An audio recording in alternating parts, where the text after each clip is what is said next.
Les Chenouilleurs, les malheurs de Cerbère. Hadès était le propriétaire d'une grande ferme du nord de l'Italie. Il aimait respirer le bon air frais de la campagne, se promener dans les bois et contempler ses champs. Cette vie simple et paisible le rendait heureux. Il aimait aussi se lever tôt le matin, s'asseoir à la table de sa cuisine et croquer un bout de pain et de fromage. Mais ce qui lui plaisait par-dessus tout, c'était le manteau de neige éblouissant que l'hiver dépose sur les paysages et qu'il pouvait admirer depuis sa chaise.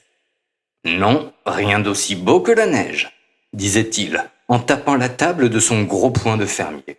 « Ah, je voudrais être un oiseau pour survoler de vastes territoires que la glace aurait magnifiés.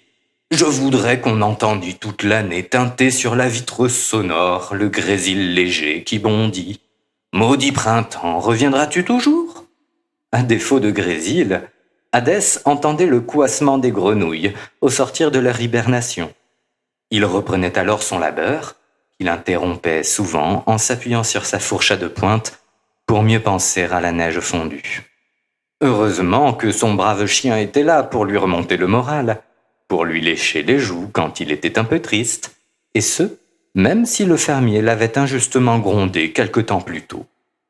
Oh, c'était un bon chien qui, à la différence de son maître, ne supportait pas l'hiver. Il avait en horreur ces grandes étendues de neige, tout ce blanc, le blanc à perte de vue.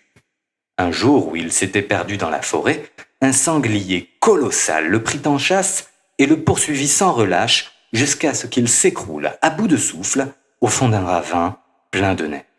Une autre fois, il était tombé dans un fleuve sombre et glacé alors qu'il courait un lapin. Non, décidément, il n'aimait pas l'hiver.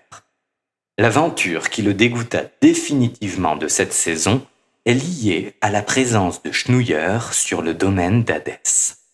Il faut dire que la journée avait mal commencé, le maître ayant longtemps crié après son chien qui avait englouti le déjeuner. « Cerbère, viens ici! Un poulet entier! Tu as dévoré un poulet entier! Oh, tu peux baisser les yeux, coquin! Tu n'es qu'un brigand, un vaurien! À la niche, Cerbère! À la niche !» Le pauvre toutou faisait peine à voir, attaché devant la grange qui abritait les autres animaux du fermier. Il pleurait doucement, la tête couchée sur ses pattes tremblantes, quand un chenouilleur passa tout près de ses mâchoires. Le chien ouvrit les yeux et tendit son cou musclé afin d'examiner cet animal qui fut rapidement suivi par deux créatures semblables, au visage couleur vert pomme, munies de longues oreilles et d'un chapeau pointu. Elles avançaient d'un pas ferme, sans se préoccuper du souffle chaud et menaçant qui leur caressait le dos. Mais elles cessèrent de siffloter lorsque Cerbère aboya furieusement en tirant sur sa corde. « Quelle horrible bête! C'est une chance que ça laisse aussi courte. Dépêchons-nous quand même, elle pourrait se rompre. » Elle pouvait assurément se rompre, car Cerbère était fort comme 3 chiens et continuait à secouer sauvagement la tête après que les chenouilleurs eurent pénétré au sein de la grange. L'obscurité qui régnait à l'intérieur profitait au larcin que ces petits êtres avaient médité. Ils étaient entrés à l'heure de la sieste pour voler un œuf à l'une des dizaines de poules qui dormaient là et qui gloussaient parfois un peu dans leur sommeil. Cette opération condamnait le plus costaud des 3 chenouilleurs à supporter la croupe endormie d'une volaille sur sa tête et ses larges épaules.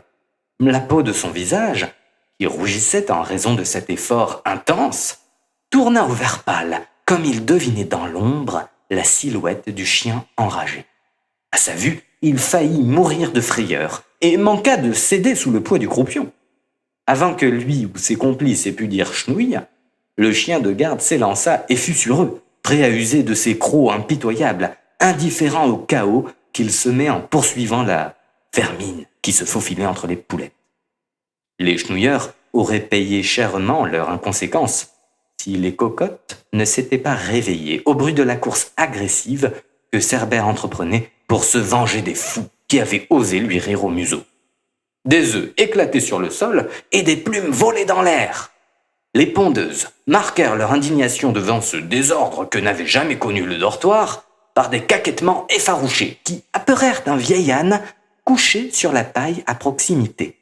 Il se leva d'un bond et rua comme si sa vie en dépendait, projetant ses sabots contre Cerbère, qui termina sa course à l'endroit où il l'avait commencé, c'est-à-dire dehors, enseveli sous la neige, tandis que son maître Abbesse se grattait la barbe au coin du feu.